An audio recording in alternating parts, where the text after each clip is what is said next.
Live on a Monday edition of the program. A Victory Monday still is, kids. Victory Monday edition of the program. That's right. I am merely Beau. He is the great Z. What a Sunday, buddy. What a Sunday. Spectacular weather. And without having a Browns game to watch and dissect, it all opened up for you. A lot of opportunity there for you on a Sunday. What did you do with your day, pal? It was great.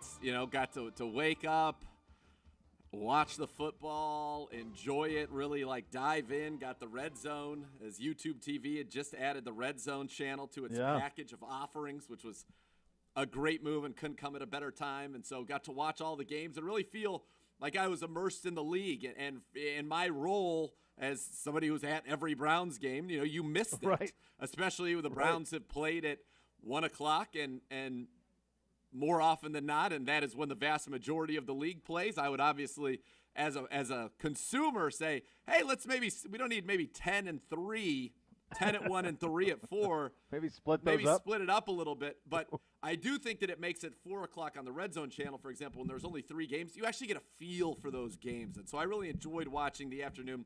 Baltimore just dominate, decimate, completely destroy Houston. The Chiefs and the Chargers, Herbert, and we'll get to this in a second, but the fact that they didn't come out and say, yeah, that we're rolling with this kid the rest of the way is beyond real baffling. Quick on that. What I don't understand is why put yourself in a corner one way or the other? Why come out and say, yeah, we're rolling with Herbert, or, which makes more sense, or say what that's why you do we're that. 100%. But no, but what I'm saying is, you have to say anything. If you just say, we'll evaluate it this week. Right. Justin played great. We're taking the loss. It's a tough loss. Felt like we had it. We blew it. We got a lot to sort out here. He played well, and we'll have an update for you this week. There's no reason to box yourself into a corner where you say 100% Tyrod's our starter if he's healthy. Why? That post-game press conference does not demand that.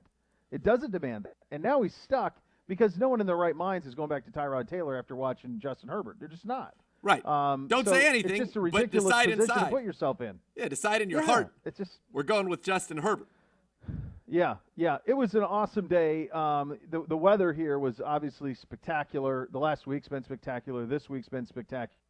I had a bunch of trees that I had cut down, and I had piles of wood in this clearing that I've cleared for another project. And so I went and started some bonfires. And so because I have this internet boost thing, I was able to have these bonfires outside, watch on my phone and iPad the Red Zone and the games, and then in between I played all-time quarterback. So it was Black Cobra against Beamsy and Bootsy, and I was the all-time quarterback, and I striped the field here at the property. I striped the field. So we had a logo in the middle, a big B in the middle, awesome. A B in the middle. Jeez. So we played football all day long. And Can we get a picture of this, please, on Twitter? Yeah, sure. Thank you. No, not on social. Not on social. I don't share family on social. Just a little rule. That's erroneous. That is not true at all. Only on put on your Insta. Right. Insta. Maybe I'll put on the IG. On the IG. But it was social pure media, joy. by the way. Just FYI. Yeah, on the social. It was pure joy, and there was a freedom of not having to watch a game like a homework assignment is due on it, which is how I watch our games.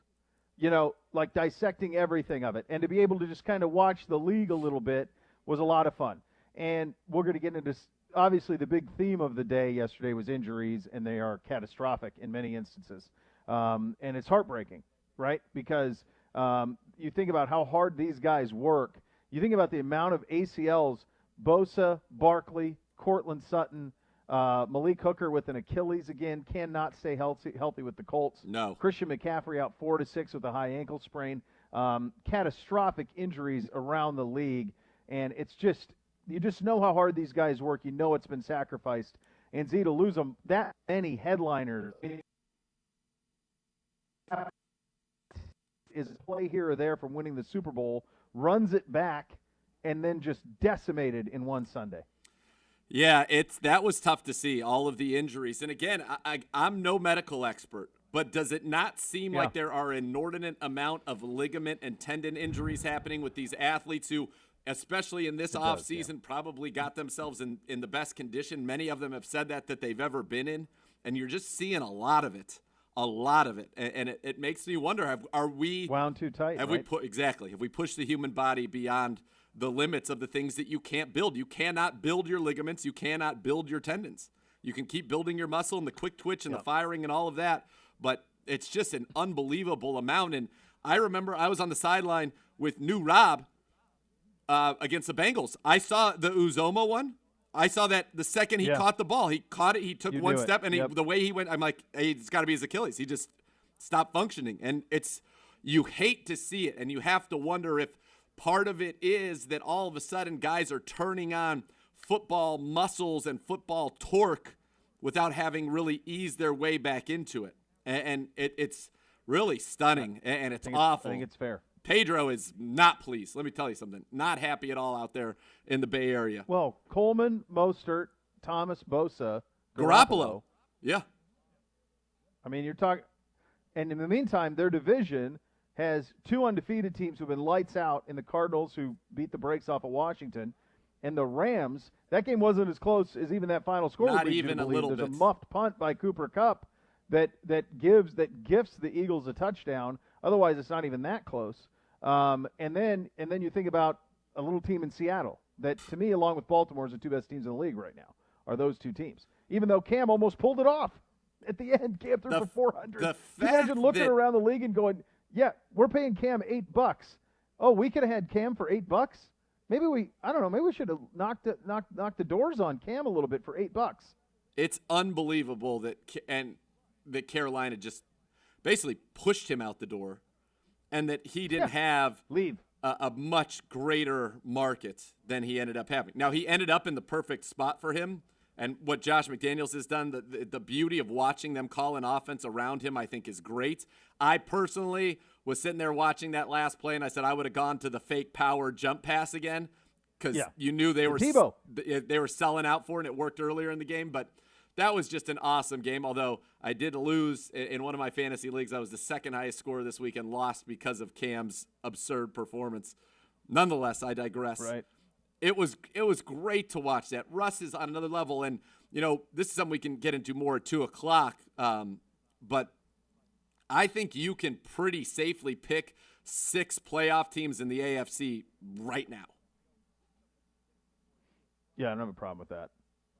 I think if you look at Baltimore, Pittsburgh, Baltimore, Buffalo, New Kansas England, City, Buffalo, New England, Kansas City, and the AFC South winner, Tennessee. That's 6. Yeah, is that too many? Do we have 1 too many? No. Or was that 7 we just did? No, it's 6. You got 2 in the East, Buffalo, New England, 2 in the North, Pittsburgh, Baltimore. Yep. Winner of the South will say Tennessee and Kansas race City. For 1, yeah. So that's I think race for 1. The Browns, the Raiders, the Texans, the Colts, maybe even Gardner Minshew and the Jaguars. I don't know, competing for. He's got some moxie to him, that kid. Does he? He played well For 1 spot. He played well. Yeah. And you look about, all of that for 1 spot. Think about Houston. They're 0-2, and they go to Pittsburgh this week. They went Kansas City, Baltimore, Pittsburgh. That's their first 3 games. They could be 0-3 very easily. And I'm sure most people will pick them to be 0-3. So it was wild. How much of the Arizona-Washington game did you get to watch? A decent amount. They focused on it a little bit, especially early on Red Zone. So I felt like I got a good feel. Obviously, much more on the Arizona side with how good they looked. Look, we should beat the Washington football team. I'll come out and say that plain as day. Yeah. We should beat the Washington football team. Offensively, Terry McLaurin, I was doing a little bit of the written word, just getting excited because, when the week came so fast, it almost seemed like I had so much time to get ready for this game. Terry McLaurin is accounting for 46.4% of their passing offense, which is the highest margin of any one player in the NFL by a lot. He's got 100, I think. They have nobody else. Right. That's all they've got. They don't have a running game. He's an island. Rivera just said Brandon Scherf is out. So their offensive line is not good. Their running game is non-existent. They really only throw the ball to Terry McLaurin. So I feel defensively, especially with, and we'll get to, let's start. It is Cleveland Browns Daily. How about the best news of the day? Mac Wilson, Kevin Johnson, Greedy Williams back in We're practice. getting all that. Yeah. We're getting all of it. You're going to we'll get the there. reinforcements. We're getting there. Watching that team, yeah, it's coming. I felt like they should not be able to, we should defensively be able to hold them down. And offensively, yes, they've got a good pass rush, but you could see as the game went on, if you get on top early, you can just wear them down. And that's exactly what Arizona did. Yeah, young team, not many weapons, and Arizona's really good. And you want to talk about three guys MVP right now. 2 weeks in, Russell, Kyler, and Aaron Rodgers are the three that jump out at this point in the season. You mentioned the great news, and it is great news. We thought this would be the day when these guys would get back. We were hopeful when they were put on those early IRs, and now it becomes reality. Yeah, it's all there in the scores. Mac Wilson, Greedy Williams, Kevin Johnson, all back to the practice field this week. And so this will be critical to get these guys back. And we talked about this on Thursday where, the big thing we were worried about was the offense getting on track because the issues that we had in the secondary and at the linebacker level, some of that would be helped by the cavalry coming over the hill. And in fact, this is the cavalry coming over the hill. Yes, the cavalry has, for all intents and purposes, the cavalry has arrived. And that's great news. Yeah. We're going to hopefully hear a little bit from Mac later on, but we'll definitely hear from head coach Kevin Stefanski at 1:15 about these returns. And you needed it. And I would say you needed it more than anything. Greedy, I'm excited he's back. I'm not so sure that you walk in and you say, Money Mitch, you're coming off the field. I'm not either. Money Mitch has played spectacular football for you. Very high level. And that's something you don't want to dismiss and overlook. But Kevin Johnson coming back for Tavier Thomas and just getting into the slot, it can't be. It is. Boy, is it massive. And it really is. And that's where it's going to really change this defense. Mac's, it's not like we're bringing Mac in and he has this huge resume of being this great cover linebacker, but he, I believe, is significantly better than what we have right now. Yes. Yeah. I think that's abundantly clear. And getting those guys back there, hopefully a safe week of practice, and have them healthy for Washington, and then really be there at 100% for the game in 2 weeks against Dallas, who's got big-time firepower. That will be the one where you really want to be at full strength in your back seven, is against Dallas. You could probably get away with it this week against Washington. Still need to have the focus, obviously, but Washington just does not have the weapons, and Dallas has got a ton of weapons. So that's a big one in a couple of weeks. Big one this week with the Washington football team. We'll get you set throughout the week for that. As Z mentioned, Coach is coming up next. A reminder, you can watch the show again on Brown's YouTube page. Compliments our great friend at Buffalo Wild Wings. Off and running here on a Victory Monday. Cleveland Browns Daily, 850, ESPN Cleveland.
Folks, obviously I've been talking about Northeast Factory Direct for a long time, and I still have people ask me if they just have cheap stuff.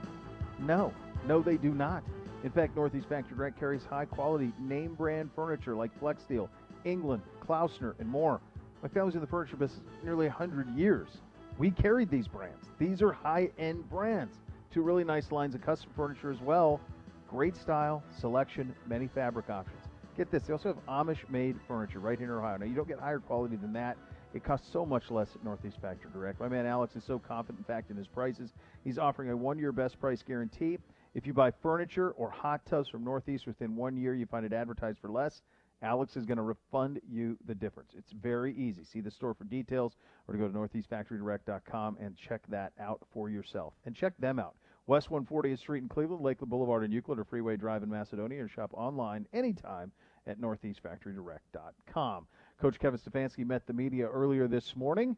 Let's have a listen. Good to get some guys back out. Guys are both down on the grass, moving around. We'll update you as the week goes on in terms of their availability, but good to see some guys in uniform and get some work in and just making sure that we're constantly trying to get a little bit better each day. So that was the mindset today. Got some crisp workout in, and then they'll be off tomorrow, and then we start our preparations for Washington really on Wednesday. So with that, I'll take any questions. Hey, Coach, it seems like, a little extra exciting for you guys to be able to have Mack Wilson back so much earlier than it looked like when he originally went down with that knee. So can you just talk about him in particular, what he'll bring to the table when he comes back, and just how great it was to see him back out there? That's right, Mary Kay. You hate when your guys go down with any type of injury, and then when you think it might be long term, and then we got good news on Max. So to see him back out there, it was really outstanding. And he brings energy. He brings some skills as a athlete, running around, hitting people. So excited to have him back out there. Hi, Kevin. Would you say you have an unspoken rule that a player who's missed practice for 2-3 weeks has to practice a certain number of days before he gets back, or is it individual case by case? Yeah, Tony, we try to treat it case by case, and so many of those injuries are different when they're coming back. It could be a muscle injury, it could be a bone injury. I mean, so you got to really work with the medical staff and figure out what the guy needs to get ready. And then, like always, you got to protect players from themselves, because if you ask a player if he's ready, most of the time they're going to say yes. So you got to really rely on the medical professionals there. Hey, Coach, Porter Gustin's kind of a feel-good story, came off a practice squad and wasn't on a team. Can you just talk about, how far he's come and what you're seeing him, and feel comfortable with him stepping in place to those guys? Well, with Porter, you're going to get an honest day's work, and the effort is there from whistle to whistle, snap to whistle, I should say. He's a very diligent worker. He's going to be where he's supposed to be. And really throughout training camp, he just kept making plays. And it's as simple as that. He just kept making plays every chance he got. He was out there, and I think it's starting to show up a little bit in these games. Yeah. Hey, Kevin, Kareem and Chubb have been incredibly explosive in the running game this year, especially after contact. I know the offensive line definitely deserves a lot of credit for that, but what makes them so effective after contact? And then how much of an advantage is it for you to have two of those guys instead of just one? Well, you mentioned it, Jake. I mean, in our run game, we're trying to block them all up, and we're trying to be perfect in our scheme. And this double team's going to that guy, and this guy's pulling for that guy, or this combination of the zone game's working up to that guy. But they got pretty good defense over there on Sundays. So with our runners, we ask them to make some dirty runs. There's a guy unblocked, or there's an arm hanging out there they got to run through. And it's not always going to be perfect. When it's perfect, these guys can make some big-time plays. And even when it's not perfect, I feel confident in their ability to gain some yards on some dirty runs. Hey, Kevin, with Kevin Johnson coming back, obviously his injury is unusual. Is there any extra precautions that you guys need to take with him? I don't know about extra precautions, Scott. I know we listened to the docs every step along the way, and he was cleared to practice today. So we'll just continue to do that and take it truly day by day. And then how valuable is the experience he could bring, especially in that nickel spot, because he's been in the league for a while now? Yeah, I think we all saw it prior to his injury. He's a savvy player, and he's not very old, but he has some reps. He's got some pelts on the wall. So I think he was able to make some plays, and we'll be excited when we do get him back out there. Hey, Kevin. I wanted to ask you about Greedy Williams. With him coming back and Terrence Mitchell playing well, and I know he was one of the guys you said had a good performance against the Bengals. Does that make it a competition for which of those guys is going to be in your starting lineup with Denzel Ward, or do you go back to Greedy because that's the way you started? How do you view that situation now? Nate, I know on a depth chart you got to list 2 starting corners, but it's a good problem for us to have guys that we feel very confident in to play. So we'll work through that as Greedy's health becomes apparent to us. And just, the value of that quality depth that you guys have at corner to get him healthy and give you guys those options, how huge could that be for your defense? Yeah, the NFL it's a tough league, and you have injuries, and it's always who's that next guy up. So to be able to build depth at all of these positions, guys are going to be counted on, whether it's last week, this week, next week. You're always going to be looking for guys to step up. Hi, Coach. 2-part question. Can you speak to the importance of wide receivers blocking in this offense and in general? And also, is it fair to say that blocking is a big reason Kadero has earned as many snaps as he has? I'll answer the second part first. No, I wouldn't say that Kadero's earned his snaps based on blocking. As for the first part, I think Coach O'Shea does an outstanding job coaching that room about run blocking, and it's a big part of it is mentality and the 1-2 and the will to. And good runs occur when the receivers are doing an okay job, and great runs occur when they're really working. And that's when you see some big runs rip off when guys are bodying them up. And I thought there were some great examples the other night of guys not letting their guy make the play. As simple as that. And I thought the guys were really grinding on the outside. Hey, Coach, it seemed like Thursday night you guys used a lot more pre-snap motion than maybe you did in Baltimore.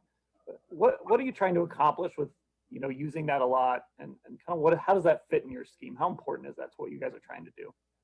Yeah, I think shifts and motions, Dan, you always they want to have a purpose.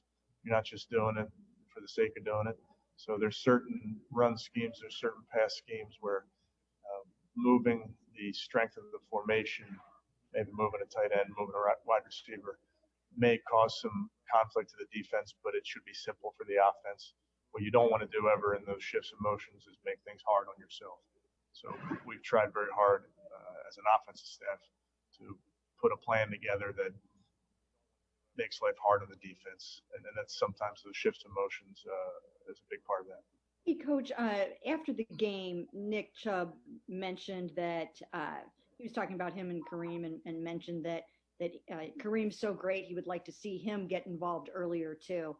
I guess, how cool is it for you that you have 2 guys like that really want the best for each other and aren't worried in any way, shape, or form about who's getting more touches or anything like that? Yeah, America, it's pretty rare to have selfless players like that at that position. And I would just tell you that attitude permeates throughout the building. These guys want to win. They want to put the team first. And the really good teams I've been on have that attitude as well. And how nice is it that, like Stump said last week, Nick can go out there and leave it all out there on one play because he knows that Kareem can come in and do the same thing on the next play. This is kind of a luxury, obviously, to have for you. Yeah, I think that's important offensively that your starters understand that there's a guy at the ready should you need a blow. And we have a ton of confidence in those guys. Okay, I got a quick 2-bagger here. Kevin, you've been grinding since your team got back to Berea. I wondered what your weekend was like. Were you just a father, or did you have business on your mind the whole weekend? I was a dad, but I did some TV scouting yesterday, watching the Washington football team versus Arizona. I did some scouting from my back porch. Second question about Baker.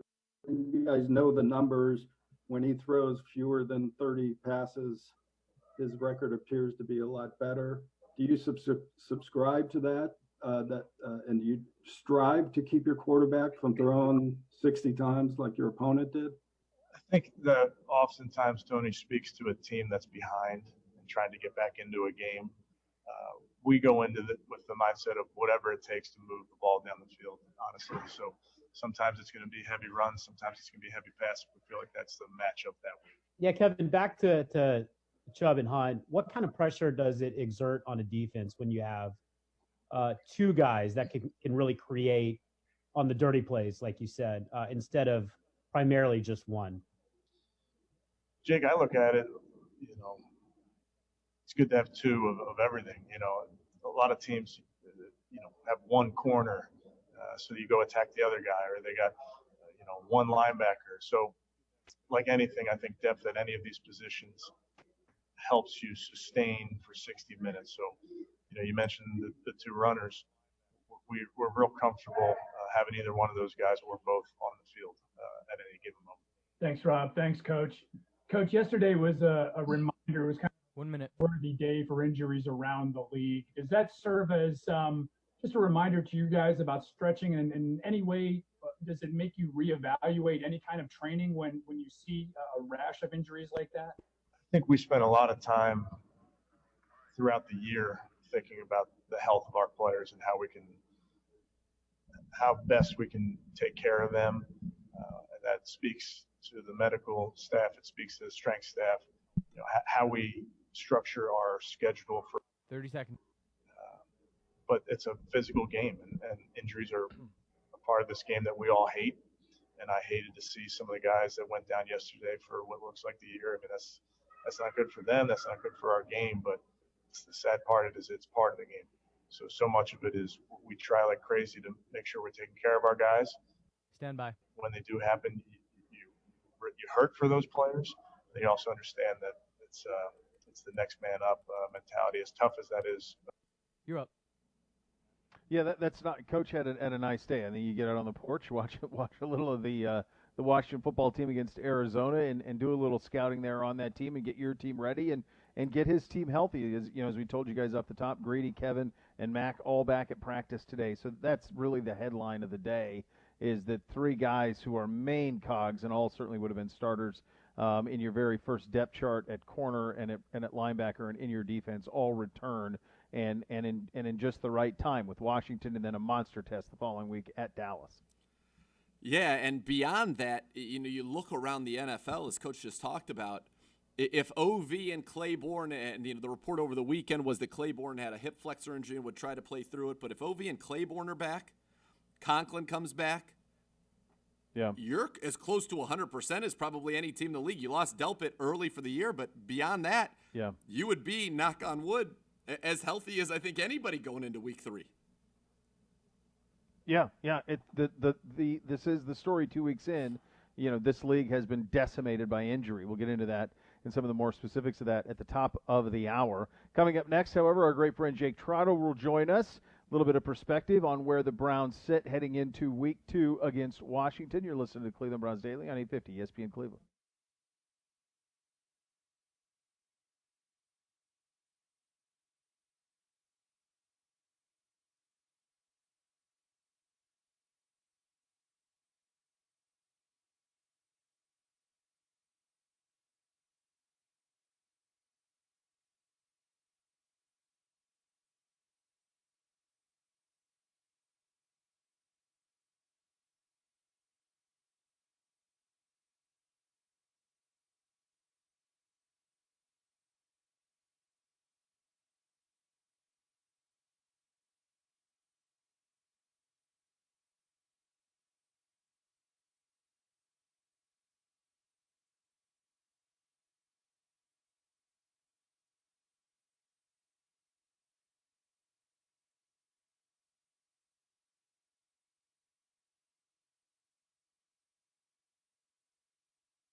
Beau Bishop here for my great friends at Raising Cane's. And guys, make the simple choice. Go for the win with Raising Cane's on game day.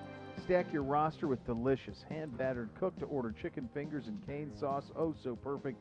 Huddle up with crispy, crinkle-cut fries, coleslaw, buttery Texas toast, and top it all off, freshly made tea and lemonade. Visit the newest Raising Cane's on Brook Park Road in North Olmsted, right behind Great Northern Mall. Raising Cane's chicken fingers. They are one love. And with that, we are joined by our great friend Jake Trotter, ESPN Nation, NFL Browns reporter, calling in on the Fifth Third Money Line. Jake, thanks so much for taking the time. Coach, I heard you in the availability with Coach from earlier today, and we get the news that Kevin and Greedy and Mac are all back. Add to that a team in Washington that I kind of think you ought to be able to get healthy in, and all of a sudden, boy, how things have changed in a week, right? Yeah, everybody had written this team off after they lost to maybe the best team in the NFL on the road, but certainly a lot can change in the NFL week to week, and if you take care of business against the team that I think we all agree you should beat, you're going to be sitting in pretty good shape. Some of the other teams in the AFC are dealing with, just monster injury situations. The Broncos come to mind, a team you're going to be vying for, potentially for a playoff spot. So even though it looks like the AFC North is going to be as good as advertised with Pittsburgh and Baltimore, if you win Sunday, I think you're in pretty good shape after 3 weeks, and now you're getting healthy defensively finally, and I think you go to Dallas with some confidence. So I think this is an important game for them to play well in, but I think the Browns are in pretty good shape considering everybody had already given up on the season after 1 week. I think you're right, and it's kind of crazy to say, but 2-1's a big deal.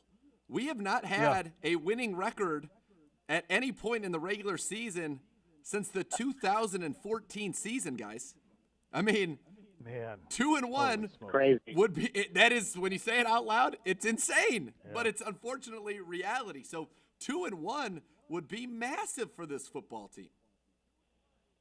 Yeah, it would be massive, and I think I think we talked about it coming into the season. It was going to be a little bit rocky at times. I mean, you had the virtual off season, you had the shortened training camp, you had Baker Mayfield, like his 17th new offense he's learning. It's actually his fourth head coach. And so it felt like, okay, if you could just kind of tread water a little bit early, that this team would have a chance to really close strongly. And so right now it's kind of what they seem to be set up to do. And again, you lose to Washington, and we're going to be having a completely different conversation next week. But I think everything we saw on Thursday, especially offensively, gives you confidence that there's no reason this shouldn't be a top 5 offense in the NFL. I mean, they have every ingredient to be right there. And, Baker posted the best QBR of anybody this season so far against, I know it's the Bengals, but, they factor in strength of defense too in that. You've got Nick Chubb and Kareem Hunt who are like averaging, 6+ yards per carry behind what looks to be the most improved offensive line or one of in the NFL. I mean, it's all right there. And if they just kind of play up to their capability, I think they're going to be a factor this year. Jake Trotter, our guest, ESPN NFL Nation Browns reporter, calling on the Fifth Third Money Line. Jake, it wasn't just a win Thursday against the Bengals. It was important. It was the look of it, I think. The offense had to look the part. It had to look right. It did. An incredible difference in what we saw from Baker week 1 against Baltimore and what we saw week 2 against Cincinnati. You've been around him a long time. What did you take from the growth in 5 days? It was like watching a different player. Yeah, well, I think number one, I mean, especially in the first quarter, just right off the bat, there's the accuracy. Everything was on the money, and it just kind of felt like it'd been a while since we've seen that patent Baker Mayfield accuracy, particularly with throws on the run, and that came back in a big way against Cincinnati, which was really encouraging, and it was right off the bat. I mean, I think they were play action roll out left, play action roll out right. It was right off the bat they went to that, and I thought the way Baker was accurate with the football on the run was really encouraging, just given that that's what this offense is going to be. So, to me, that really stood out. I think he had a little bit, of the swagger back, the fist pump. I think he was having fun, which we haven't seen much of in the last Didn't see much of all in 2019 and certainly not in week one. So I thought, again, all of it was encouraging. They got Odell Beckham involved early on, which kind of just feels like it's an albatross that is off the shoulders of this team when they can do that on offense. So I thought all of it was really encouraging. And, the way I wrote it was, Baker Mayfield got his career started on a Thursday night. This could be similarly on a Thursday night, the game that sort of reinvigorates him and as a result, the rest of the attack offensively. You certainly hope that it is. I have one question, which is a complete aside before we get back to the Browns. Because when you said that about Baker and the QBR, I had to look it up. Can you explain to me? You're at ESPN. Tell me how 31 of 35, 322 yards, 4 touchdowns, no interceptions, 4 touchdowns, 4 incompletions for Russell Wilson does not produce a higher QBR than what we saw on Thursday night. I can't really explain it because 90% completions, 4 touchtowns, 4 interceptions on 35 attempts. And one egregious drop. And egregious. Yeah, DK I mean, Metcalf. I think a part of it is plays that you make. Rushing. Part of it is plays that you make, like you don't commit penalties. That factors into it as well. Difficulty of throws is factored into it. Completion. So, I mean, I can't sit here and explain to you how that is even possible. I don't understand either. But it's I'm a company man. I quote PPR, and I. That's all I can You're do. just relaying the facts as they are presented to you, Jake. I'm a fact relayer. That's right. I'm not a data geek. So you talked about for Baker and just how it looked. And it seemed, again, you have a history with him that the rest of us do not have. We know him very well from the time that he stepped on the scene, 2018 Thursday Night Football. But it just seemed like he went from being a quarterback week one that at times was unsure of himself, seemed to lack confidence in his eyes and in his arm to rip it, to a guy that was right back there. I'm ripping it, know what I'm doing, decisive, ball placement, accuracy, footwork, all of it. It was an unbelievable transformation in 4 days. And maybe that was his first game experience, and this will be what we see going forward. But, what did you make of just I was very impressed by his ability, and also Kevin Stefanski. As you mentioned, the first 2 plays were boot left, boot right, when he had struggled with those boots against Baltimore, and he nails them. The throw to Hodge in particular, just sensational. That, what do you make of his ability to come back like that and really just almost flip the switch right back into locked in, looking like a star? Yeah, I mean, that's what was so perplexing to me about the first game. And I know it was against the Ravens, but just based on everything that I knew that went into the offseason and my expectation for him, given the work that he put in, and the fit seemingly with Stefanski's offense based on what he really excelled at throughout college, it just didn't seem like it was going to go that way. And I was really discouraging. I was like, is this, you started to have to wonder at that point, like, and is this who Baker is? And that's not what I was expecting at all. I was like really surprised by that performance.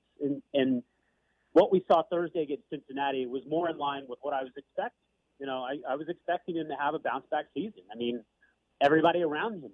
I mean, and I think we could go down the list of reasons why it didn't go very well for him last year. So that being said, there's one thing we have to keep in mind. I mean, I think it's not inconceivable that the Browns went from playing the best team in the NFL to the worst team in the NFL, or one of the worst.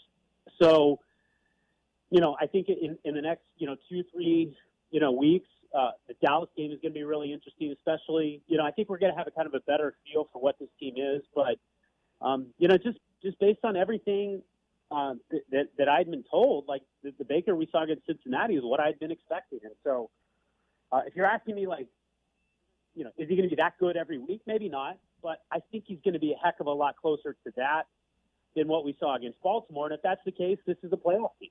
I really believe that this is a team that makes the playoffs if Baker is closer to the Thursday night game than the opener against Baltimore. One thing, Jake, that we think will be there, just like it was Thursday night and all season long, are those 2 backs.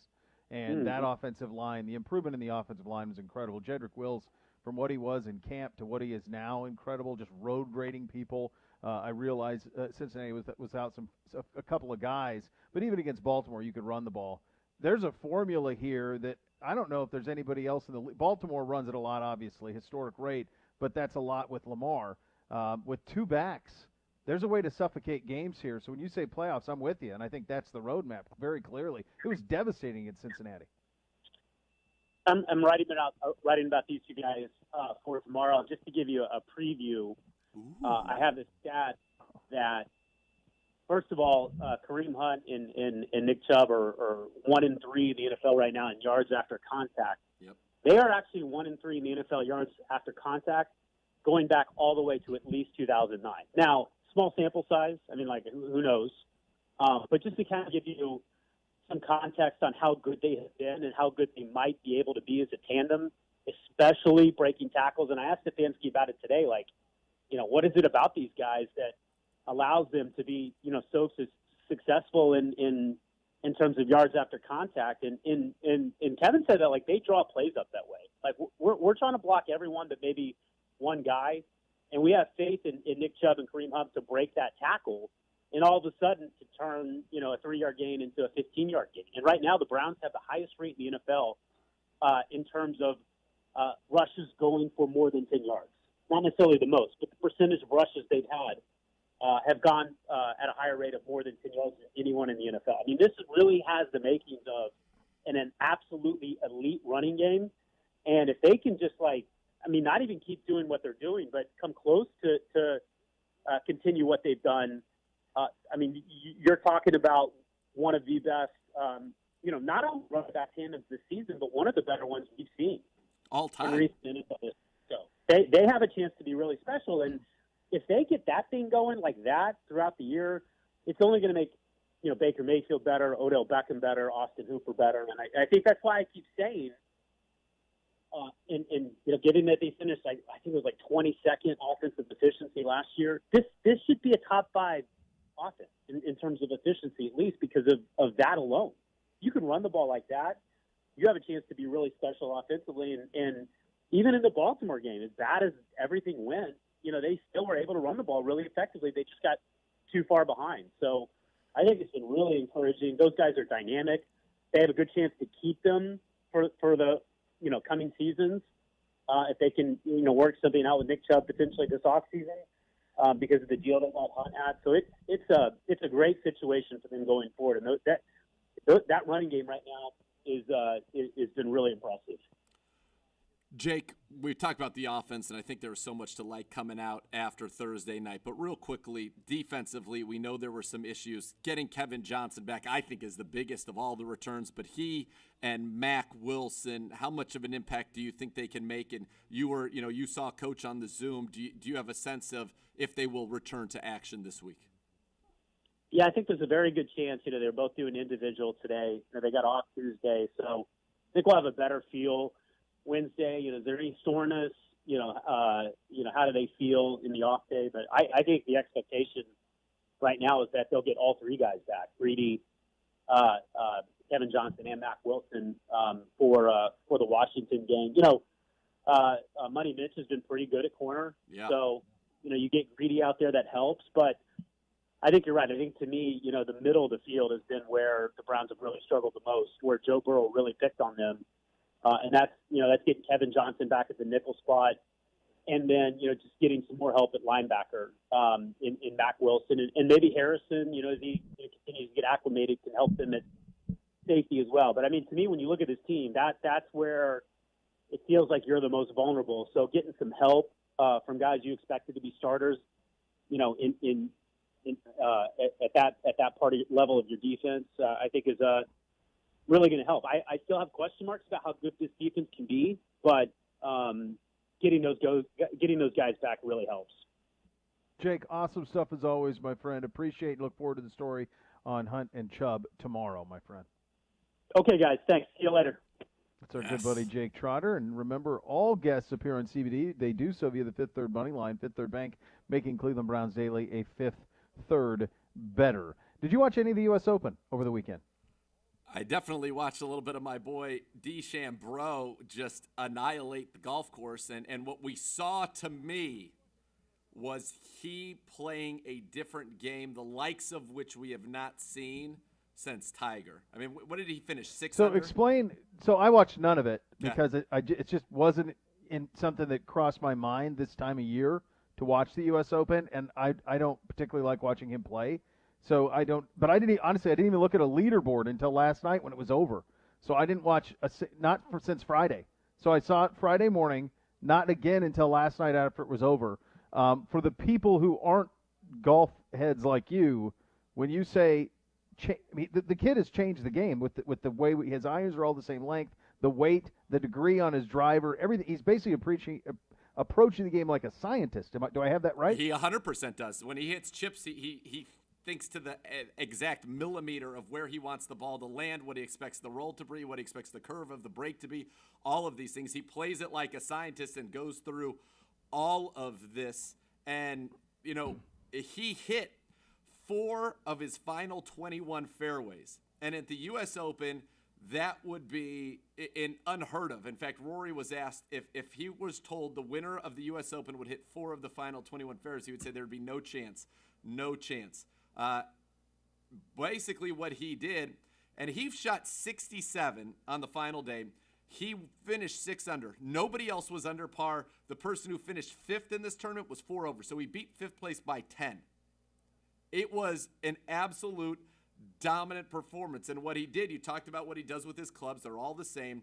So what he did was bomb it, and he didn't care and would just go in, and he was able to hack it out of the rough. And Rory even said it's kind of brilliant, but it's taken advantage of where the game is at the minute.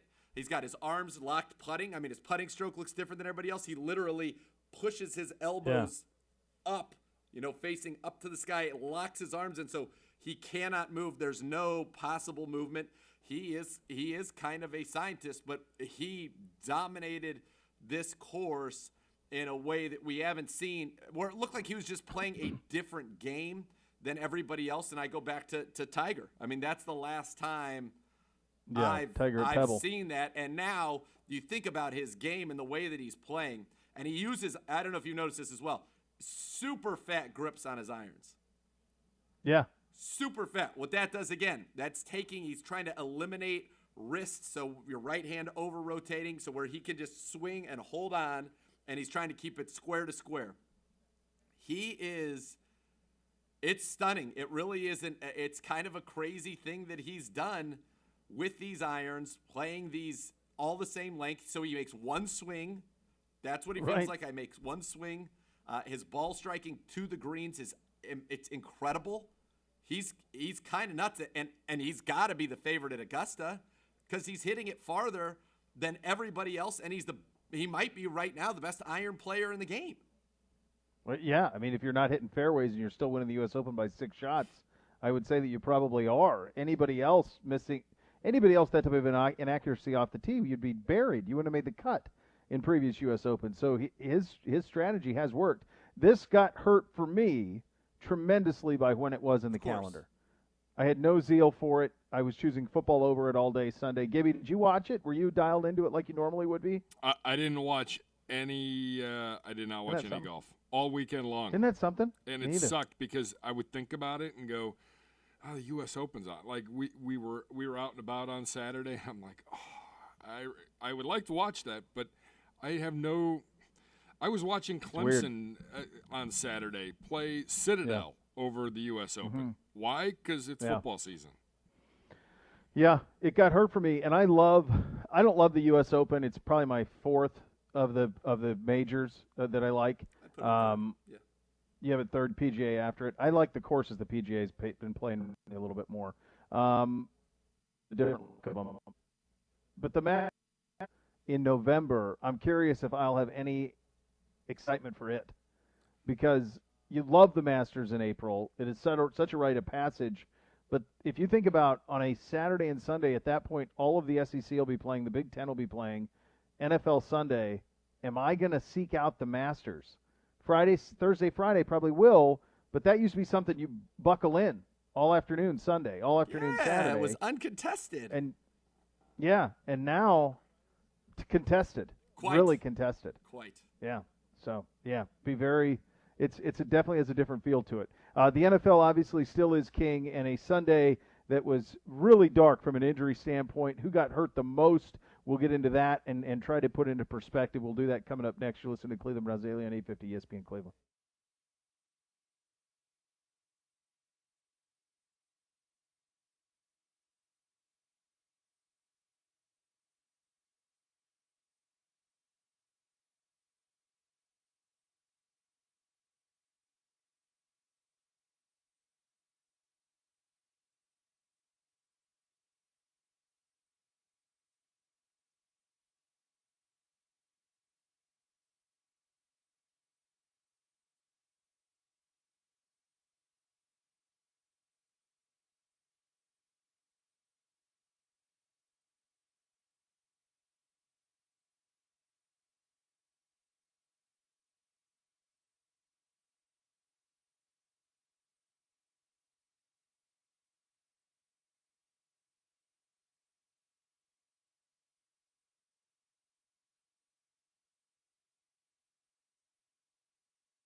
All right, second hour here on a Victory Monday edition of Cleveland Browns Daily. Knowing one's limit's important, whether it's a snap count for a football player or a spending limit when you're playing the lottery. So if you like to gamble, set a limit beforehand and stick to it. If you want to learn more, it's real easy.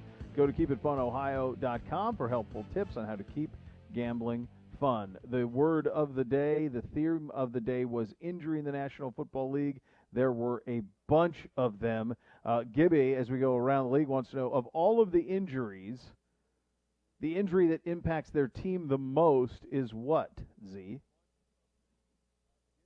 Well, I'm pretty sure nobody accounts for a higher percentage of their team's offense over the last 2 years than Christian McCaffrey. So I would have to say Christian McCaffrey's injury affects the Panthers the most. But if I'm to take a step back, I'm not going to say the Giants as much as I want to. And again, it's another reason you don't take a running back that early. But I think that you look at the 49ers and the sum of those injuries, they are ravaged right now. I mean, just Kittle week 1, Bosa week 2, not to mention Garoppolo doesn't finish the game. And all the people who give Jimmy Garoppolo crap out there, did you watch what happened when he came out of the game? Did you watch Nick Mullins? Did you like what you saw? Yeah.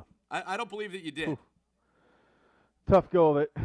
Yeah, and even Solomon Thomas, Mostert, they're decimated. And the problem for them is that they're in the best division in football. It's stunning how good we knew it would be.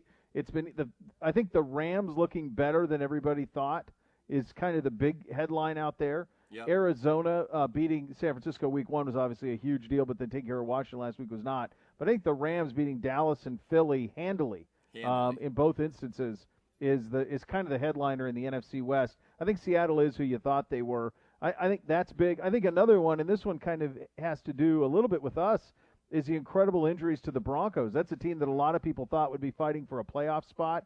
Now Locke's down, Sutton's down, Von Miller's down. They could go to tank mode in a second here with all the injury. Jerry Jeudy got banged up in this one as well, got hit really hard. So there's some big injuries, but the Niners are the correct answer. And then I think the Broncos have just been crushed by injuries. Boy, so have the Colts. Malik Hooker, Paris Campbell went out on a cart as well. They lose why am I blanking on the running back? Marlon Mack. Mack. Yeah. They lost Marlon Mack week 1. Now Jonathan Taylor's great. I believe we had that. Now what happened to Naeem Hines? Still, Naeem Hines. Well, he's not a featured back, Coach. Yeah, but they used Taylor's him in week 1, not used him in week 2. I'm not mad about it for a fantasy reason or anything like that. Just ranting just because I really am an admirer of his game. But what the hell? Where was Naeem Hines, Frank Reich? Yeah. So, but those are teams that you thought would contend and fight for that 7th playoff spot. Sure. And now those teams decimated by injury, it would be very, very difficult. Gibby wants to know, biggest surprise team so far, biggest disappointment through 2 games. Biggest surprise for you, Uncle Z? Aren't the Bears 2-0? I go Minshew. The Bears are 2-0, but I go Minshew with the Jaguars. That was straight tank. They're my biggest surprise. I thought they were straight tank, and he's been great. They won one, and they gave Tennessee all they could handle. Sure did. And they got some juice to them. And I don't know if they're going to be in position to draft Trevor Lawrence as long as that kid's playing quarterback. They would be my biggest pleasant surprise. Yeah, I think that's right. They've been a nice surprise. As I said, the Bears on the other side, although it's hard to imagine if you're a Chicago Bears fan knowing you've given up 36 points in 2 games. Yes, you're 2-0, but how could you watch Sunday Night Football and say to yourself, boy, with Cam Newton, could we maybe have actually done something significant? You think Allen Robinson isn't saying, boy, I sure wish that I had Cam Newton throwing me the football? Yeah, that's a bitter pill to swallow. They're probably the team that makes it. That's the hardest. The biggest disappointment might be the Minnesota Football Vikings. Yeah, I mean they're a playoff team. Philly's really disappointing. Philly's who I was going to say. And then the other, and I think rightfully so. The loss to Washington's bad. Ugh. But did you see how bad? Did you see what Cousins did yesterday? It was an for abomination to quarterbacking. Yeah, really bad, really bad. They lost. Then Houston's the only other team.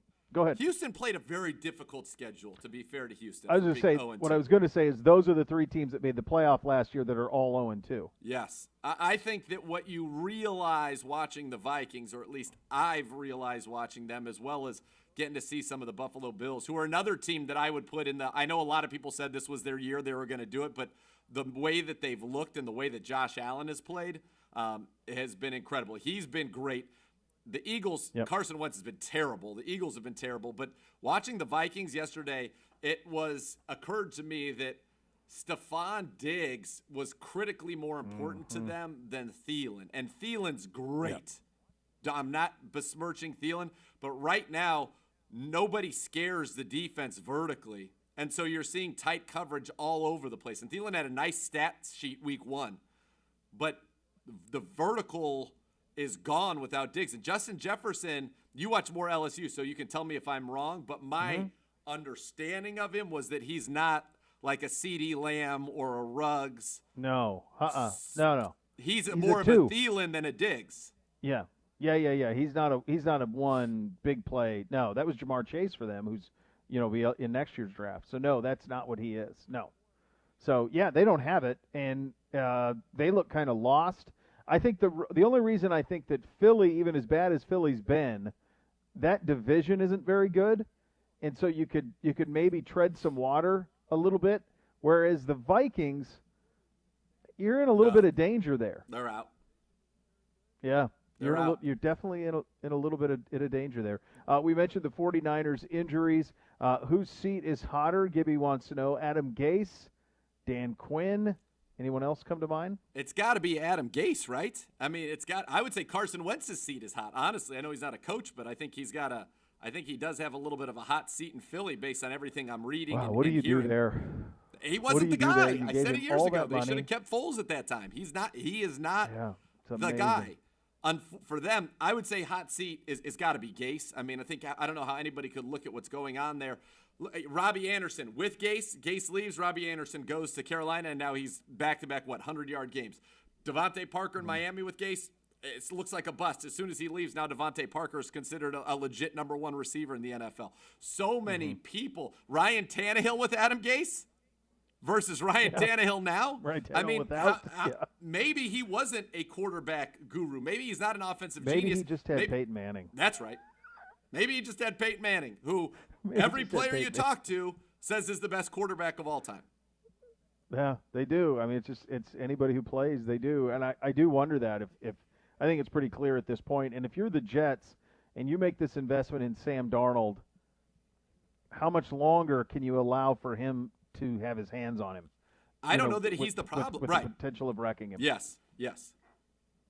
And Quinn, so many things in that Cowboys-Falcons game defied logic, like Mike McCarthy faking 2 punts, Mike McCarthy going for 2 when there was just no call to go for 2 at all at that point in the game. You want to go for it as early as possible, Beau. The analytics community will be up in arms with you. Oh, my gosh. Jeez, I didn't get that. And then the idea of Atlanta, I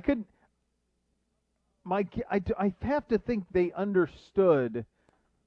So the goal on a hands team is that first wave hits the team kicking it. The idea is the first wave hits the guys kicking it as hard as you can, and then the hands guys goes and gets the ball. Like Andy the ball was Janovich moving did. The ball was moving so slow that I don't know if they didn't know what to do or what, but just land on it, and they just didn't. They kept waiting for it to go foul. It didn't. It actually curved back in as opposed to trajectory out, which was the spin that Zerline put on it, which is incredible. That game was nuts. That game was absolutely nuts. It was like watching a bunt go down the third baseline and a third baseman, as I was telling you before the show, watching it, waiting for it to go foul, and then it just Perfect never analogy. does. However, in this case, there was one spot where there were literally Falcons, 3 of them, in a triangulation formation around the football. Yes. Just land on it. Right. Like you have to touch a ball that's not. Remember, the ball wasn't moving that fast. Thus, the degree of difficulty of falling on that ball and engulfing it with your body, less than when they hit those short hops that are coming real hard like Hank Basket. This was an easy one to fall on. You don't need it to go 10 yards. Fall on it. Get it. Game over. Yeah. Zerline, amazing. Amazing. Def skill. Zerline, it really was. It was incredible. We'll play higher or lower tomorrow, Gibby says, which is pure joy, of course. Oh, yeah. He wants to know, how can the Ravens not be number 1 after another impressive win? I would just say them and Seattle are through 2 weeks are the two most impressive teams to me. That those two teams are. I think Kansas City is still Kansas City. There's no question. But Baltimore has been downright dominant, and Seattle's been very good as well. Seattle's been great. The Ravens are unbelievable. I'm curious to see the Saints. If the Saints go tonight and put a whooping on the Raiders, you're going to feel pretty good about the Saints as well. Yep. I'll tell you, I've been really impressed, and maybe it's wrong. Maybe the level of competition's lower, but I've been really impressed with the Rams. That's not a team that I really would want to see right now. Be. No, I said that. I think that's the big story out of the West is them being that good and bouncing back. They can run it with anybody. Yep. Akers got hurt. Henderson came in. He was great. They can run it with everybody. It feels like McVay and Goff are simpatico again, like 2 years ago. Yes. Like he knows exactly what to call for him. And Goff is just so comfortable this year and was not last year. Was not comfortable last year. So it's awesome. And honestly, that offense is as fun as any to watch for me because of all of the misdirection and motion that they use and all of the play action that they use and all of the – I mean, McVay is so inventive with the way he like the Robert Woods end around that they ran yesterday. I hadn't seen that play. It really was. It was so easy. But I think that's really one of the surprises is not just that they're 2-0, but they dominated Dallas and Philly. Dominated them. Dominated. The D looks good. Ramsey's obviously great, but their defense looks very good. And offensively, you're right. And they can hurt you with so many people. One game it can be Cooper Kupp. One game it can be Robert Woods. One game it can be Malcolm Brown runs for 110. Next game it's Darrell Henderson. Tyler Higbee, 3 touchdowns this week. I mean, they just and it's really what he's doing watching Goff. And I've always been a huge Goff fan. He's whoever's open's getting the ball. That's it. And I know it sounds so obvious, but when you do that well, your offense becomes incredibly efficient. Yeah. Yeah, there's two guys. There's some things that you get right and you're happy about it. I think on the Josh Allen front, I feel like I'm starting to think I might be wrong that his bad. I just kept thinking you can't teach accuracy, but you might not need to. If the good is that good, you can take a little of the bad. You and I were talking. He missed a throw that's as bad of a miss as you can have. He missed it by 15 yards. It really was. And then the very next play is a throw that maybe 3 guys in the league can make. Yeah, effortlessly. And he threw for another 400 yards yesterday. So, you got to count that. And I got to tell you something else. Justin Herbert was great, man. He was great. He was really calm. He stood in there. He never seemed like the moment was too big. I do think it was big that he didn't have like a week of nerves going into his first start. He basically found out right before the game he was starting, so you don't even really have time to process it or get nervous. You just get to play instinctually. I do think that was big, but he looked really good in his debut for the Chargers. 2 things on the points you made. I couldn't agree more on Josh Allen, and I think it also speaks to his progress. Brian Dable. To have the same offensive coordinator, rookie year, second year, third year, and really be able to lock into what you do well and scheme things up and getting Stephon Diggs and John Brown, speed guys for him, was brilliant. I think, him being in that system, he's getting the most. He's still, as I said, some incredibly ridiculous things, but at the same time, he's also done he was amazing yesterday. I was blown away by how good he was. And then Herbert. They're good. Herbert. Are we kidding? What are we talking about? Of course the guy's got to play. What about that hit on the sideline? The linebacker flies in, and it looks like this linebacker killed Herbert. Herbert bounces up, and the linebacker couldn't get off the ground. Right. That was as clean and vicious a hit as you've seen in a long time. Yeah. Herbert bounced right back up. He looked great. Tom Modley, the former Secretary of the Navy, was texting me. Because he's a big Herbert guy, loves the Oregon guys. He said, "I told you, Herbert. I told you." Gosh, I didn't realize he was a big Oregon guy. Yeah, he likes Oregon. I believe one of his. That's why he always liked Pharaoh. I believe one of his daughters went to school with Pharaoh and then became an Oregon fan when Pharaoh went there. But he's got a connection there. Gosh, that's great to be touched by greatness. That's right. So look, the NFL weeks in, it's delivered. It's been great. The injuries hurt, obviously. A really fun one tonight as well. Saints at Raiders. We'll get you set with that with a little addition of the scores coming up next. And then our great friend Dan Orlovsky will join us at the bottom of the hour. You're listening to Cleveland Browns Daily on 850 ESPN Cleveland.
Weather Seal Home Services offers the best roofing system in the industry.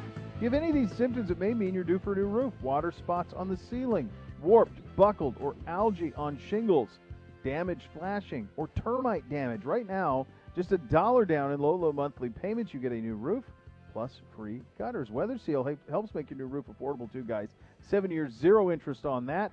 Call 877-351-SEAL or visit weathersealhomeservices.com. That sale ends at the end of this month. It's coming up quickly. Approved credit prior sales are excluded. 877-351-SEAL or visit weathersealhomeservices.com. Fun one tonight on Monday Night Football. I'm really looking forward to this one.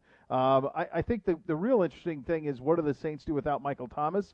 If I know Sean Payton at all, my guess is that's been bugging him all week, and he's going to say, just you watch what we do without Michael Thomas. Yeah, I think you're going to see a lot of Jared Cook. I think you're going to see a lot of Emmanuel Sanders. Traquan Smith is going to get in the mix, and you're going to see a lot of Alvin Kamara and Latavius Murray in the backfield. And it's an offense that I expect to be completely efficient even without Michael Thomas, because that's what Drew does. And I think Emmanuel Sanders is a huge signing for them. The 49ers could use Emmanuel Sanders in a major way right now. Yeah, and instead, he is with the Saints. So I think the offense still will be very good.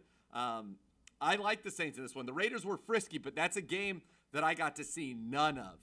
That was not a feature. That was a 1 o'clock last week, and so I only got to see highlights of it. I didn't get to get any kind of a feel for the Raiders. And of course they put up a lot of points, but it was against Carolina. So yeah, I don't that's know right. how to judge So that. Jacobs was incredible. Jacobs was incredible in that game. I had that on I would check on it on Red Zone, when we were in breaks. Was kind of the only way that I got to see that game. But it was really Jacobs. Like that's how they went about their business. Their young defense, it's a scrappy young defense. They've drafted a lot of guys on the defensive side up front and then in the back end.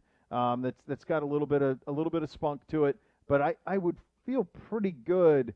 This is one of those games that if there was a crowd, you might feel a little differently about it.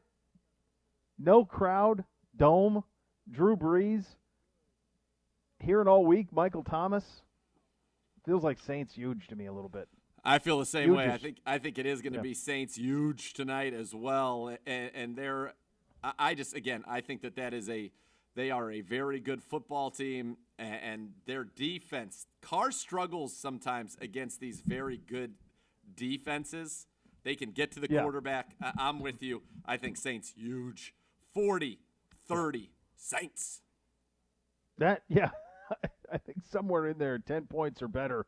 I'll go same on that. I would think Kamara would have a monster game. He looked so great week one, and it feels like the Saints are clearly the better team. But I'm really excited to see it. I think that the Raiders' young weapons are fun. Jacobs is a stud. And then just how the Saints go about their business. What did you make of what you saw because they played it a lot on Red Zone, was Bucks and Panthers, and what you saw with Brady in that offense? I actually thought he looked pretty good. He clearly can't throw the ball. For example, on that flea flicker, I mean, that guy was 30 yards long, and the fact that wasn't a touchdown is crazy. But he also had receivers drop 2 touchdowns, I thought, and he looked great. The guy, though, that finally getting to see him, I don't even know why we're bothering. Stick a fork in him. He's Dunsky is Gronk. He is Dunsky. Dunsky. It's over. It's over for him. Maybe he'll catch a touchdown here or there in short yards. Can't run anymore at all. At all. No. Which is and Tom amazing. was trying to force it to him a little bit, and it just no. They're better off playing O.J. Howard full time. Yep. Yeah. He just doesn't have it, and you'd almost be better off almost setting him down, and maybe there's some matchups you can use him in, and like sub packages, as the inside the 10-yard line on jump balls and stuff as the season goes along. That to me seems like the more the better use for him. But yeah, that division. The Carolina Panthers with this injury to McCaffrey and the Falcons starting 0-2, those two teams could very quickly steer straight into the tank. That could happen very quickly in Carolina and to a lesser extent Atlanta, but certainly in Carolina could steer into a tank, and the Saints and the Bucks have an opportunity there to kind of run away from it a little bit. And a huge one for the Raiders, obviously. You talk about us being 2-1, like them getting to 2-0. That would be a big deal to win at home against the Saints, especially when you saw what Kansas City's done, and the Chargers have looked pretty good early here as well, and make a little hay. We're going to get smarter. Yes. Our good buddy Dan Orlovsky is going to join the program coming up next. What he's seen from Baker through the first 2 weeks, go around the league a little bit too with Dan. That is coming up next. You're listening to Cleveland Browns Daily on 850 ESPN Cleveland.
Elk and Elk Serious Lawyers for serious injuries. Call 1-800-ELK-OHIO for a free case review. Elk and Elk is a proud partner of your Cleveland Browns.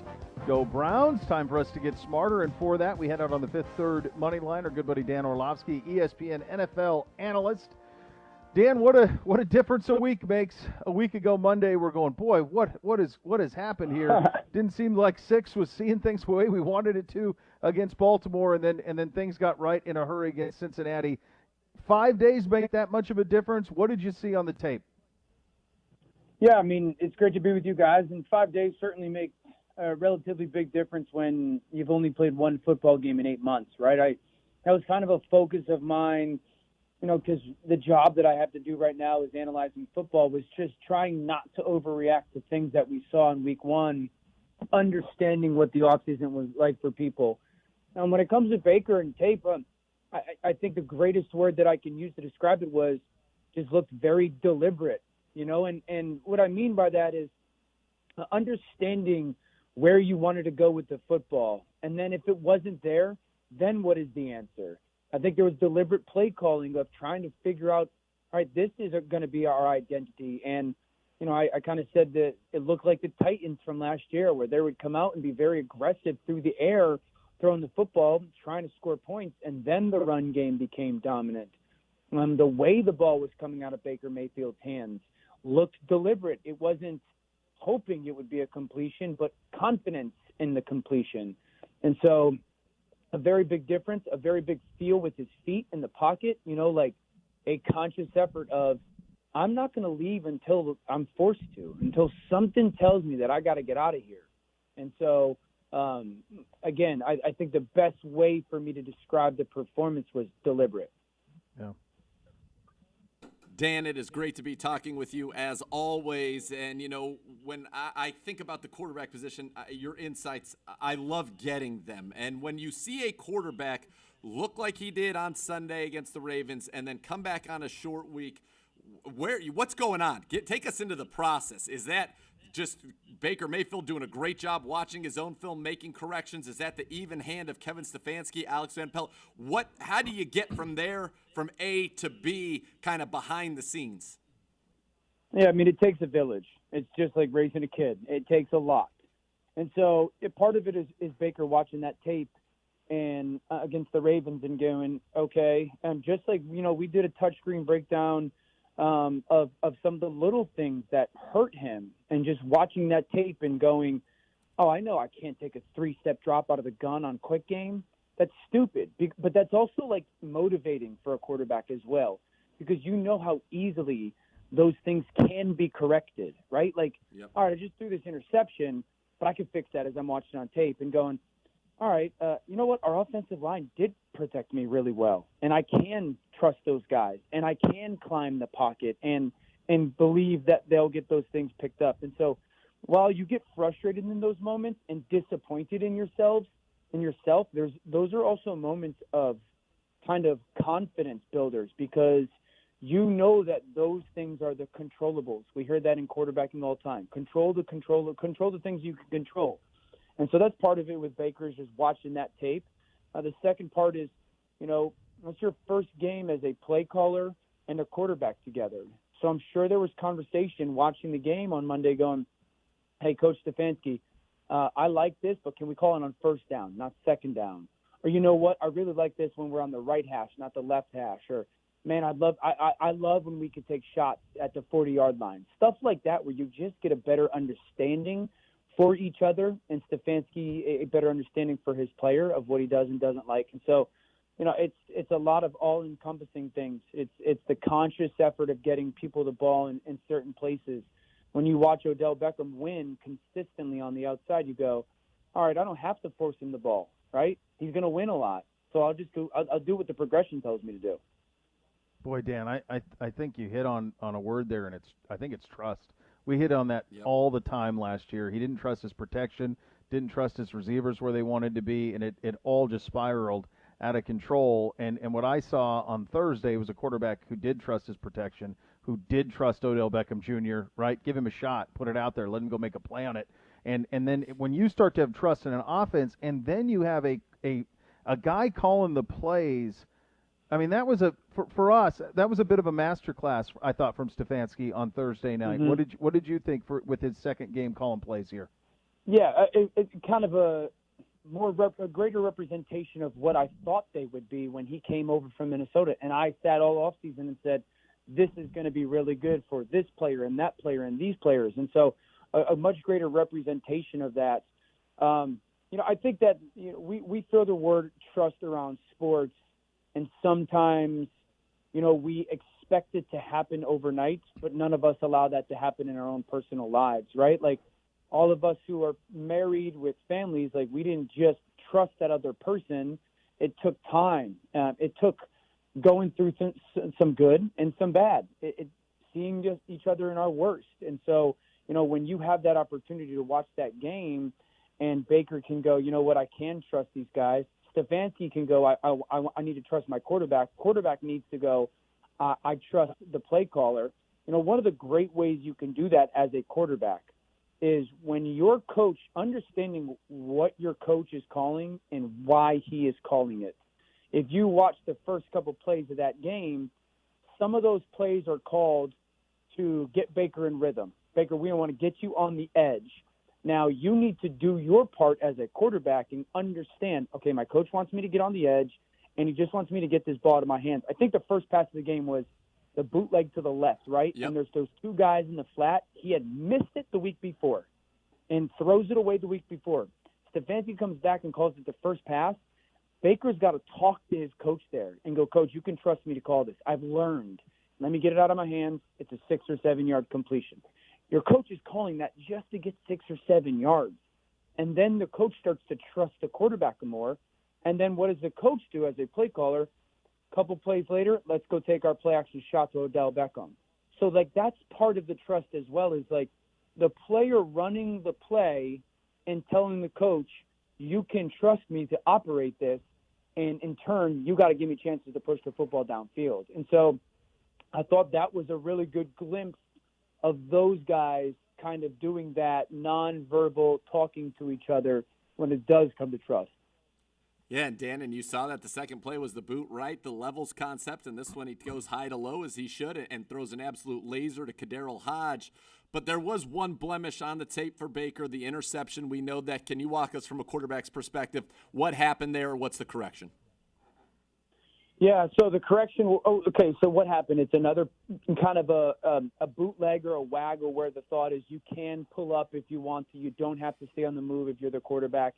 And you're trying to take advantage of an over-aggressive safety in the middle of the field where you run so many of these play actions where the slot receiver or the inside pushes up vertical and then breaks towards the sideline. Imagine an out route, a corner route, a sail route is what's often called.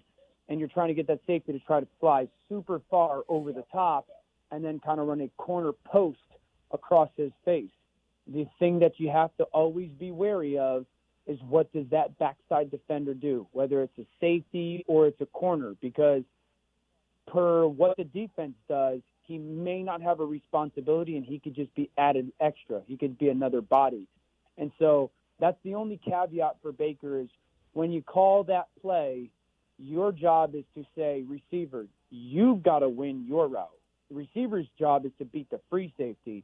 The quarterback's job is to make sure those backside defenders are taken care of with their eyes. And probably the first time he's run it, versus that coverage. So that's got to be something where they've got to have a really good conversation with why did it happen? How did we fix it? Here's how we fix it. And let's get back to understanding kind of the answers to our plays. Our great friend Dan Orlovsky from ESPN joining us on the Fifth Third Money Line.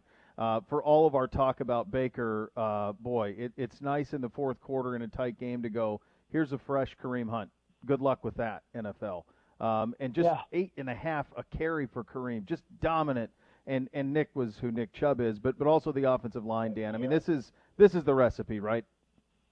Oh, for sure. And that's, I think that I've kind of started to really try to get people to understand this, fans to understand this, is how much of a connected sport football is. We've often referenced to it as a team game, but it's a connected game.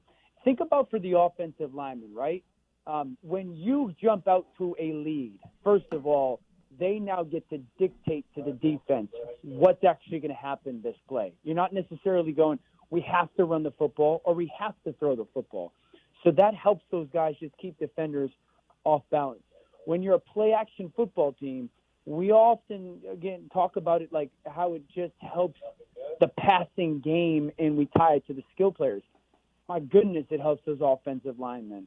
Those offensive linemen can start to deploy different tactics for blocking guys. They can fire out one play. They can set one play. They can start to jump set. Though it helps the offensive line so much more as well, just blocking the front, because that front plays in a defensive mode rather than an attack mode. And so, that's how it's all so much connected. And then when you've had so much success throwing play action plays, if your bootleg or your carry a fake of after a handoff, if you're carrying it out or a receiver flashing in front of a defender makes them hold for a step, a second, that could be an extra arm tackle that doesn't need to get broken. And so all those little parts are so connected. That's why this offense, when everyone does it at a high level, it's just the starting point, very difficult to defend. And that's what we like to see. We saw it thriving for the Browns on Thursday, Nate. Want to see them continue that. Just want to pick your brain league-wide right now. 9 quarterbacks, 70% completion percentage or higher through 2 weeks. Russell Wilson, 82.5%. He's thrown 9 touchdowns, 11 incompletions. Are we seeing some of the best quarterback play of all time, or is it defenses are behind with the lack of the offseason? What are you seeing? Because Russ looks pretty special to me. Yeah, defenses are behind. I don't know if it's necessarily the lack of off-season. It's more so tied to this is where football is right now. I've said for about 2 years now. One, you have space that is in a much greater recognition by play callers. There's 53 and a third yards on every single play. You don't know exactly where those yards are going to be, but they're there. And so offensive coaches, are understanding and utilizing that space at a much greater clip. Two, the rules. You can barely touch receivers downfield nowadays. And so that's a really big development. 3, the RPO game. You can't be right as a defender in zone coverage. You have to make the wrong decision. And so now teams are playing more man coverage. And with, again, the rules and space and mans and picks and rubs, there's a lot of easier throws that get chunks. I think we've got smarter play callers. And so there's a lot of reasons why I think offenses and quarterbacks are having kind of just this remarkable success. They're really good players. There's no doubt about it. But I think it's tied to a little bit of where football is right now. Dan, 3 0-2 teams that all made the playoffs last year, Houston, Philly, and Minnesota. Who's in the most trouble?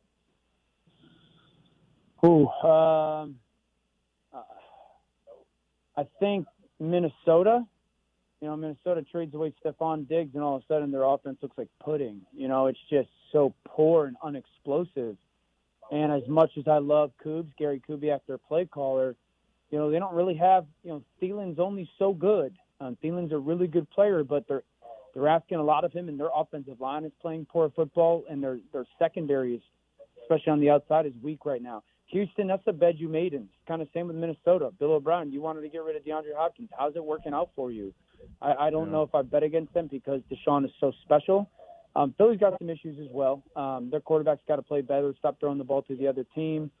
I think that their defense got put in a blender by McVay, so that's a kind of a little bit of a very unique situation. But I think Minnesota's in the worst situation.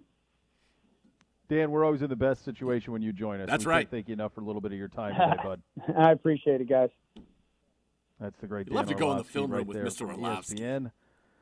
It's so fun on the Fifth Third money line. That's a great way to put it. That's what it felt like. McVay put him in a blender. That is what he did. They can do whatever they wanted. He's got a great rhythm right now. McVay does. They really do. They've been really impressive 2 games in. Really impressive. Yeah, it's been great. It's the quality. I think you hit on. It's a good question with the. Are we watching historic offense, the defense behind? Because you do wonder the efficiency of some of these guys every single time out, and an ability like the Cowboys to come back from what they did down 20, and they just keep coming and coming and coming. Like there's really very little resistance on the defensive side. Yeah, and I think we're playing in a historically great. I think we will look back at this year. I would challenge us to go and rack our brains, and we got to see it continue, obviously, but I think this might be the best collective quarterback play we've ever had in the NFL, top to bottom. I really do. I don't know if I have a problem with that. I think there's two factors to that would lead me to agree with you. One, it's probably the most quarterback-friendly era in the history of the league. Sure. In terms of how difficult it is for defenders. And the other thing is a lot of these guys are dual threat. So you have to deal with them running, even if not everybody's Lamar or Kyler, but even the rest of these guys are mobile and they can make you pay. You look at what Joe Burrow did to us on the third downs last week; those are huge to be able to pick those up. Look at Pat Mahomes yesterday on third and forever. Totally ran for it. Like, not considered a mobile quarterback, but athletic. Sure. And can get down and pick up the big yardage. I think you're probably right that there's never been a time where we've been in a better spot in a league from a quarterback position. You think even at the bottom of the barrel, it's still pretty good. Still pretty good what you're seeing. And I think that's why, for example, what happened to us in week 1 and, this week to the Minnesota Vikings. And by the way, I feel good that my analysis of their offense was similar to Dan's. That made me feel very pleased with my scouting of the Vikings sans Stephon Diggs. But you get worried. Like, it feels like scoring shouldn't be an issue. And so when, the Browns, I think the fan base, regardless of the fact that we went in and played the Ravens and how great they were, when you don't score and it looks really hard to do anything offensively, and then you watch the rest of the league, it just looks like it shouldn't be that hard to score. Yeah. So I think that's scarier now. Winning a 9-6 game is much scarier in today's NFL than going out and winning 35-30. No doubt. This is the norm. Yeah, 9-7s.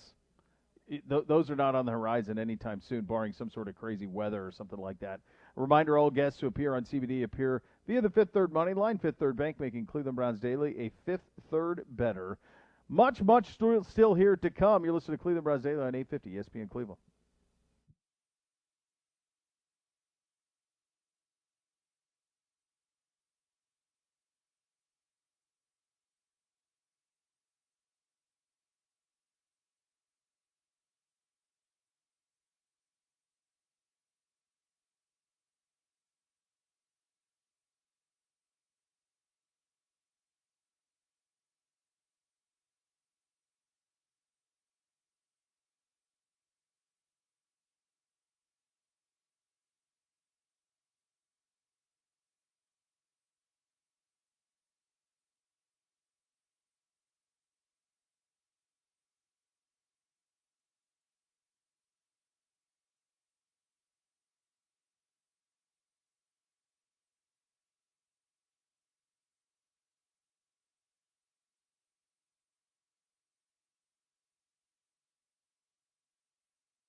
All right, final segment here on a Victory Monday. Did you see Deion Sanders is going to go coach?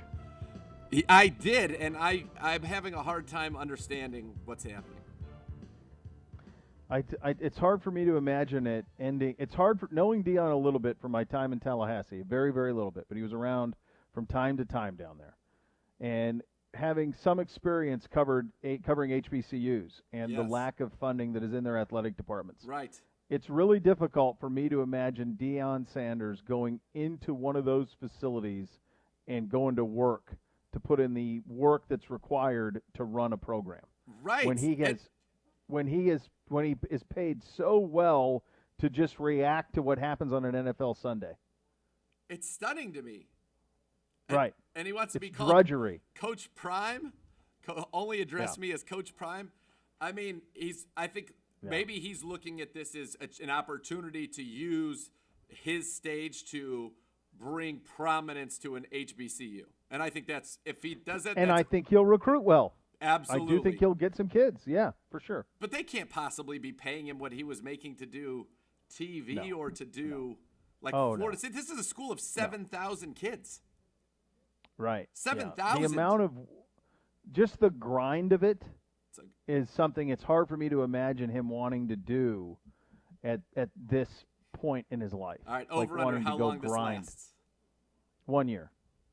Okay. He might not even get to I don't know if he'll even get to the season. Their season's in the spring.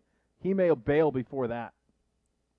It's a full-on lifestyle for somebody who's completely independently wealthy and I wouldn't imagine want to subscribe himself to that lifestyle based on what you're saying, and you know him better than I, but that's an all-day, every-day, never-ending job. Yeah, I mean it's moving to Jackson, Mississippi, and live and being there and working 60 hours a week and grinding 60 at least and fundraising, at least. Yeah, it's just really hard for me to understand it. I just think it's a tough spot, for them and him, and I would imagine it ends spectacularly bad. I hope I'm wrong, because it would be great to see if he could do something there over a couple of years and actually help bring attention and bring money and bring some players in there. I mean, that would be a really cool thing if he was able to pull that off. I just think it's an almost impossible ask. 1 minute. Doug Williams do this at his alma mater, Grambling. Yep. The difference, of course, Doug wasn't independently wealthy like Deion is, not to that level, and also it was his alma mater. He knew exactly what he was signing up for. Deion went to Florida State. Right. Tougher. It is. So, we'll see. It'll be entertaining. It will be that. We want to thank our great friend Jake Trotter, our great friend Dave 30 for joining the program today. We are back tomorrow. We're into Redskins. Washington. It's going to happen a couple times this football week. Team. Sure. Washington football team's week. It's Washington week. Yes. We will start to turn the page into that and the matchup throughout the week. The next level is coming up next. Thanks for listening. Cleveland Runs Daily, 850 ESPN Cleveland.